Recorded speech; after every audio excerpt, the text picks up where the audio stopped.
नमस्ते प्रणाम गीता ध्यानम। ओम पार्थाय प्रतिबोधितां भगवता नारायणेन स्वयं व्यासेन ग्रथितां पुराणमुनिना मध्ये महाभारतम् अद्वैतामृतवर्षिणीं भगवतीम् अष्टादशाध्यायिनीम् अम्ब त्वामनुसन्दधामि भगवद्गीते भवद्वेषिणीम्। O Bhagavad Gita, with which Lord Narayana himself gave enlightenment to Partha. The ancient sage Vyasa included it in the Mahabharata. O Goddess, showerer of the nectar-like knowledge of non-dualism contained in your 18 chapters, O my affectionate mother, the destroyer of rebirth, I meditate upon thee. Krishna Vandana. Vasudeva Sutam Devam Kansa Chanura Mardanam Devaki Paramanandam Krishnam Vande Jagadguru. Son of Vasudeva, the slayer of Kansa and Chanur, extreme delight for Mother Devaki, O Lord Krishna, the supreme teacher of the universe, my salutations to you. And Lord Krishna is very compassionately telling us about how we can gain that ultimate knowledge in this 13th adhyaya of the Kshetradnya Vibhag Yoga. Sri Krishna has told us about everything about this Kshetradnya, how the union of Kshetra and Kshetradnya brings forth all these beings. Now, having brought all these beings around, if we still stick to the notion that we are all different, I am me, you are you, there is no similarity in us, there is no relationship between us, if we stick to our views like this, we are the most ignorant ones. And Sri Krishna is telling us that to get rid of that feeling of being different from each other, to get away that feeling of me and you and all these things are different. Physically, yes, the bodies are different, our shapes are different, some of us are moving, some of us are non-moving. All these beings, in a way, like a false impression, they are different. But in reality, there is something, a common thread which has put all these beings together. Like all those different things in the necklace. All the beads in the necklace may not be of the same size and shape and color, but that thread, it has got all the beads tied together, and it has given some kind of a meaning to that. Now, that thing, Sri Krishna says, only the thread is real. All other beads, they are impermanent. And one who sees this permanence in impermanence, he is the ultimate knower. He is the real seer. One who sees one Lord, one Divine Mother existing in all the beings. It is that Lord which has strung these beads of different sizes, different colors, different views together, and it is kind of some kind of a shape has taken place. But the beads are not the reality. It is the thread which has tied them, held them together. It is the Lord which is existing in all the beings. He is the only reality, is the only undying thing in this dying world, dying creation. That is what Krishna taught us in the previous verse. That samam sarveshu bhuteshu tishtantam parameshwaram. The same Lord is existing in all the beings in equal proportion. And that also Sri Krishna makes a very, very specific mention of it. He is samam. It is not that Lord is great in me or great in you and less in me, or great in me and less in you. No. It is not that Lord's presence inside the holy person is more, and Lord's presence inside a wretched person is less. It is not that. Samam. Samam sarveshu bhuteshu tishtantim parameshwaram. Vinashyatsu avinashyatvam avinashyantam.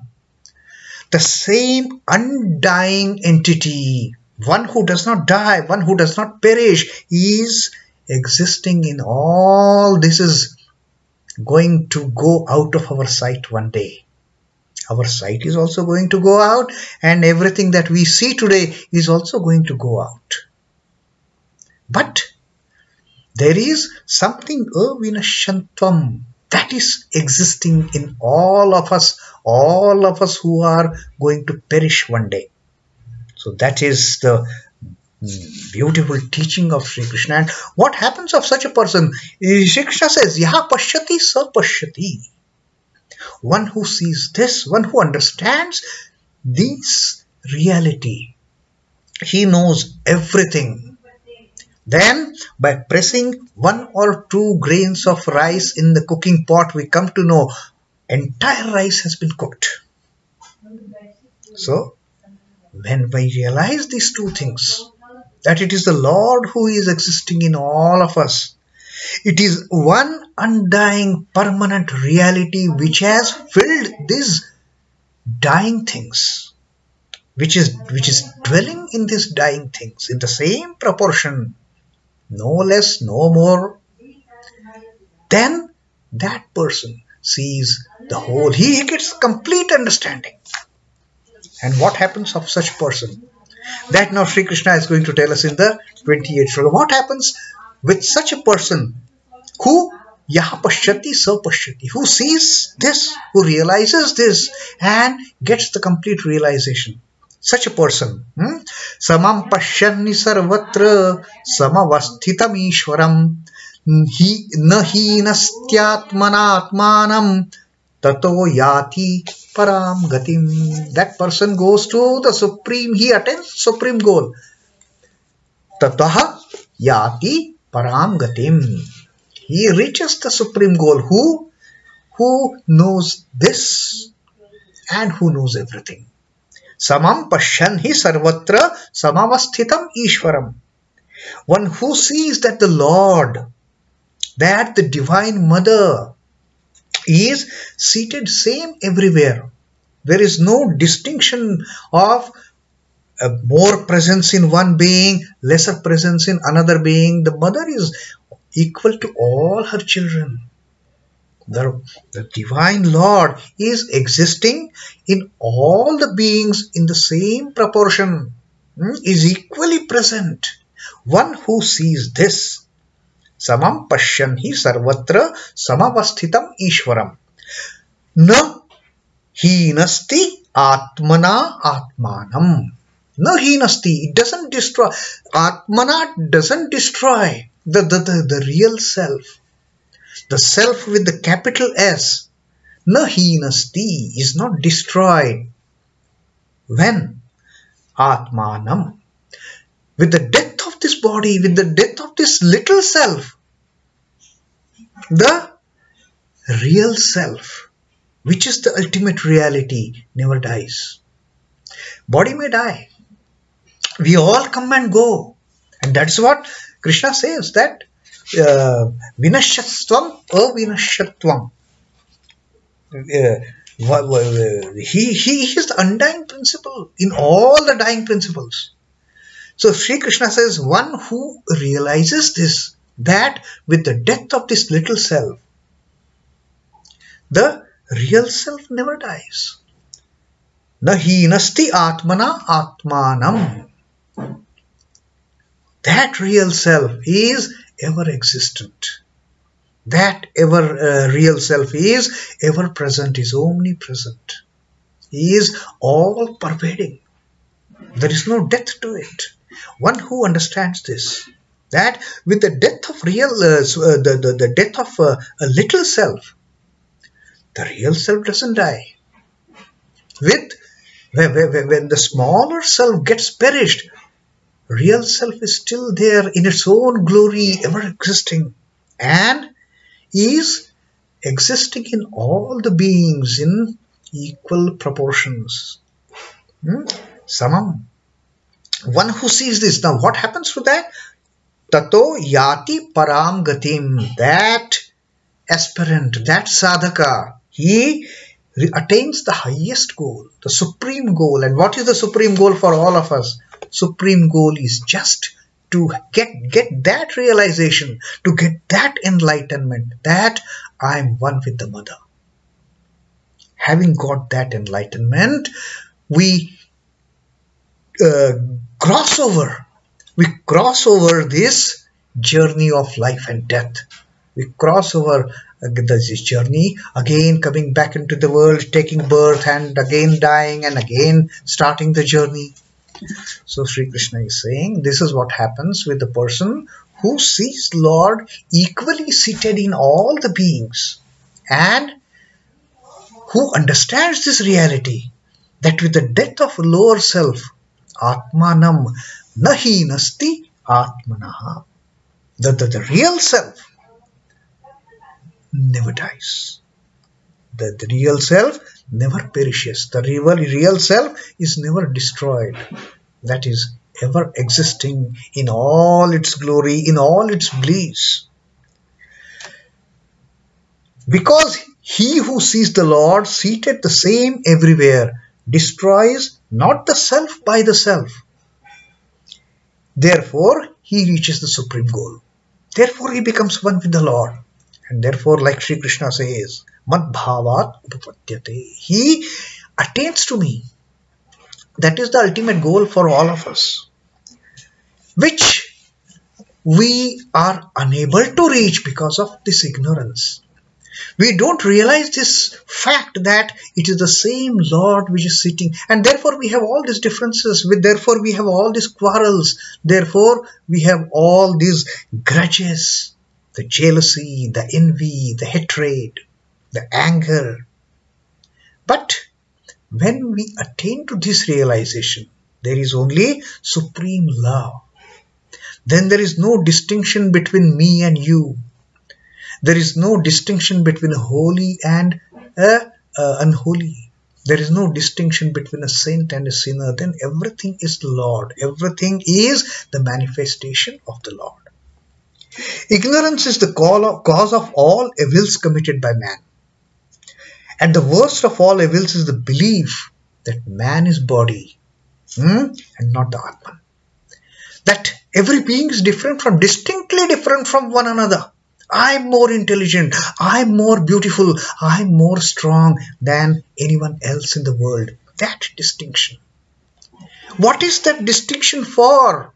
What is that pride for? What is that vanity for? For this the cage of bones and flesh, which is going to perish one day, but the one which is not going to perish ever. Have you understood that? Have we understood that? That undying principle is there in all of us in the same manner. I may be most beautiful person in the world. I may be most intelligent person in the world. That doesn't make me hate. That doesn't make me envy. That doesn't make me laugh at the one who is not so intelligent. I may be most beautiful, but that doesn't make me laugh at a person who is not so beautiful like me. After all, this beauty, this intelligence, everything is going to go off. Only that everlasting intelligence, and that everlasting intelligence, that everlasting beauty is in all of us.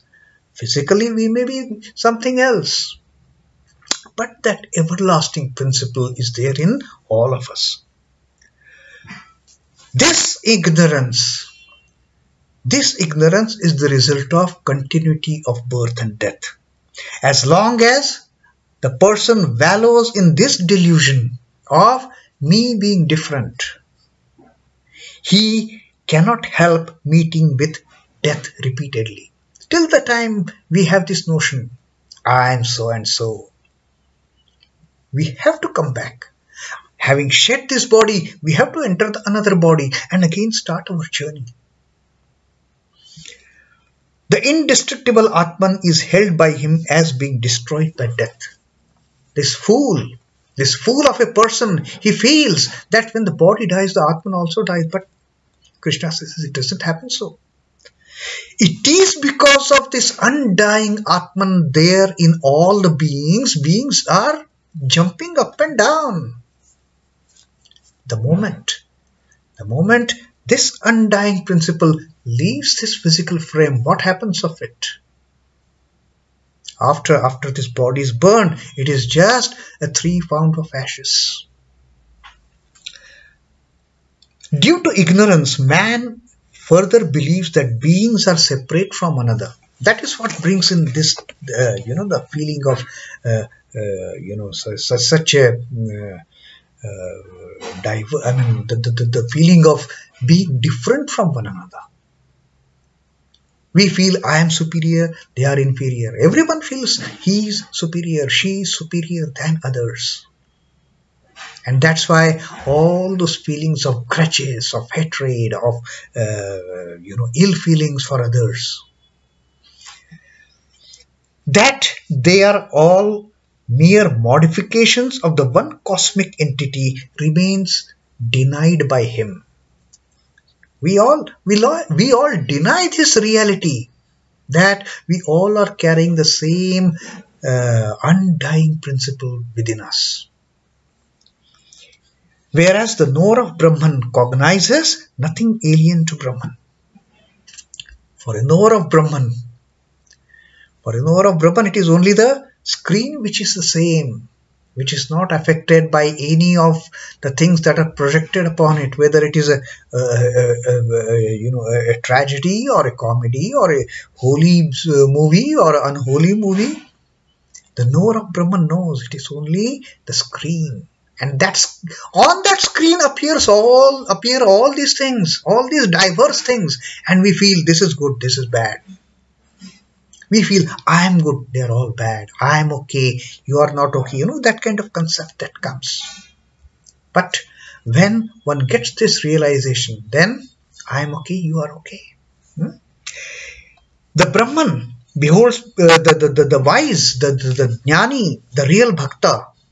He beholds Brahman in and through all the manifestations of the Supreme Good.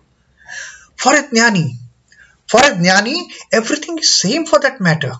Everything is pervaded by Brahman. For a bhakta, everything is pervaded by his divine mother, by his dear Lord. No one is alien to them. One who actually takes on these paths, whether it is meditation, whether it is jnana, whether it is yoga, whether it is bhakti, for them, they ultimately get into this realization that we all are interconnected like the different beads being connected by one unifying thread. When this happens, then there is no fighting between the beads. There is no disturbances between the beads. They all happily lie there. But once the thread is broken, the beads get scattered away. What remains is the ultimate reality. So this is what Sri Krishna has taught us, and let us see what Sri Ramakrishna also says about this. Sri Ramakrishna has given an example here. When the nest is dismantled, the bird flies away in the sky. The moment nest breaks, what happens? The bird doesn't have the nest now. Nest is broken. There is no other choice for the bird to, the moment the nest breaks, the bird takes off with its wings to the sky, starts flying in the sky, maybe looking for another nest now.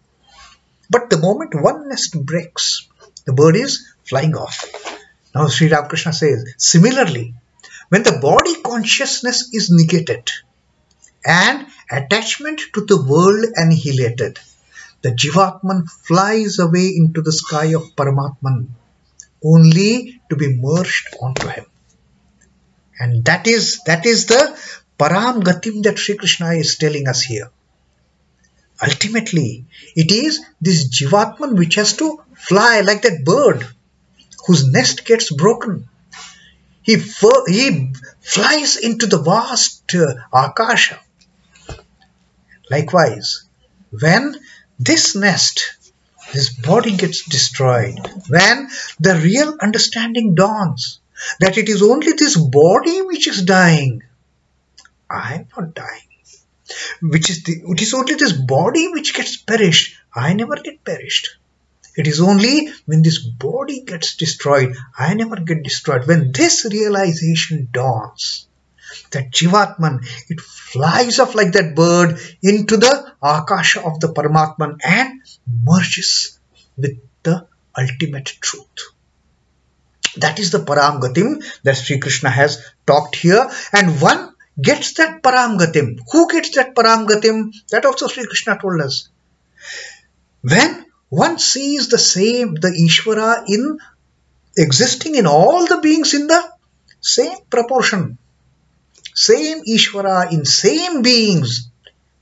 Different may be their forms, different may be their qualities, different may be their attributes. But the same Lord is there in all the beings. And when gets that realization that the real self, with the death of the lower self, the real self never dies. Na hinastyātmanātmānam. With the death of lower self, the real self, the higher self never dies. One who sees this, tato yāti parām gatim. He attains to the ultimate goal. Ultimate goal of the Jivatman merging in the Paramatman. Taking a flight, straight flight onto Paramatman and becoming one with it. So Sri Krishna says, this is what you will attain to when you get this knowledge. This is what you will attain to, and you can attain it by any of the means. You can attain it to it by dhyana, you can attain it to by jnana, you can attain it to it by Raja Yoga, by yoga, or you can also attain this knowledge and become one with the Paramatman through bhakti. So that is the 28th shloka of the 13th adhyaya, the Kshetradnya Vibhag Yoga. Om Namo Bhagavate Vasudevaya. Sri Krishna Arpanamastu. Jai Sri Ramakrishna. Jai Thakur. Jai Ma. Jai Swamiji.